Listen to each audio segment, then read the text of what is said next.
For over 80 years, the halls of the Australian Parliament have been dominated by a rigid political duopoly.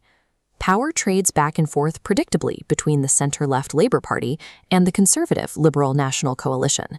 It's a comfortable status quo that perfectly mirrors the traditional political establishment in the United Kingdom, where legacy parties have maintained a polite grip on governance for generations.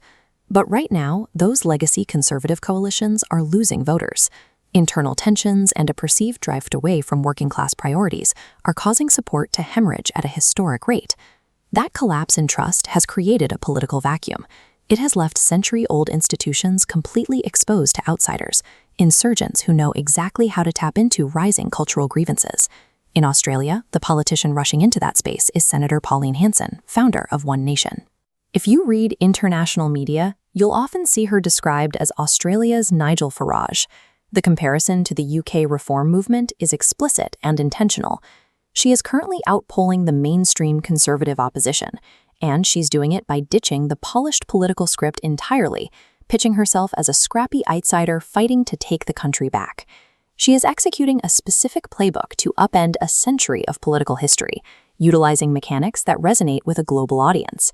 This strategy follows the same highly effective, repeatable architecture, powering right-wing populism across the entire Western world. This diagram models the first pillar of her strategy, the argument that a cohesive nation is being deliberately fractured by multiculturalism. Hansen claims that elites actively push for this fragmentation to break down national identity, making the population easier to control. To make that abstract fear concrete, populists tie sudden domestic tragedies to broader immigration policies. Following a devastating mass stabbing at Bondi Junction in December, Hansen explicitly framed the attack as a failure of assimilation, pointing the finger at imported ideologies. Her proposed policy solutions are blunt. She demands a complete ban on the burka, a total halt to Islamic migration into Australia, and making cultural practices like first-cousin marriage illegal. Proposing these severe policies is a deliberate mechanism. She draws a hard line in the sand that establishment politicians are too afraid to touch, granting her a monopoly on authentic conservative outrage. The playbook also looks inward. The second pillar targets domestic institutions accused of pushing woke cultural agendas. A major target is the Australian Broadcasting Corporation, the ABC. Hansen argues this publicly funded network operates with an overwhelming left-wing bias, and she wants to completely cut its $1.2 billion annual budget. She applies that same logic to the Special Broadcasting Service, the SBS. Originally created for migrant programming, she now describes it as an unnecessary taxpayer burden.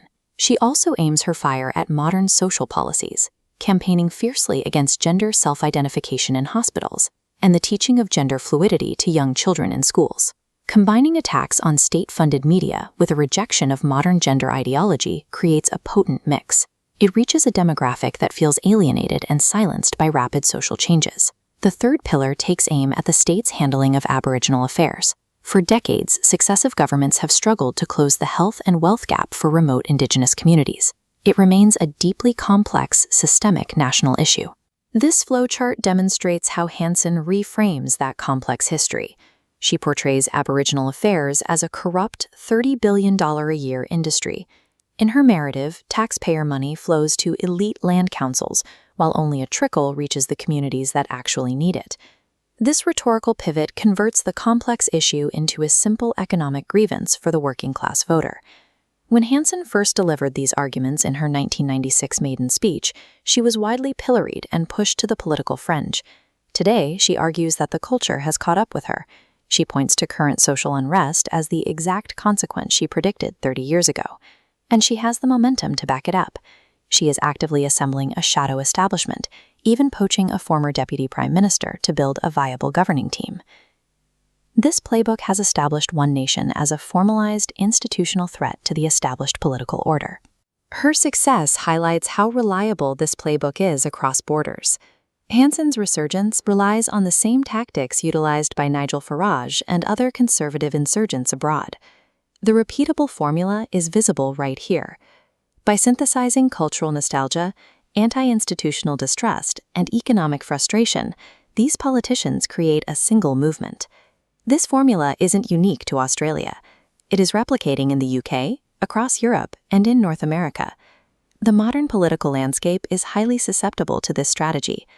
Across continents, voters are being united by one emotional rallying cry: I want my country back.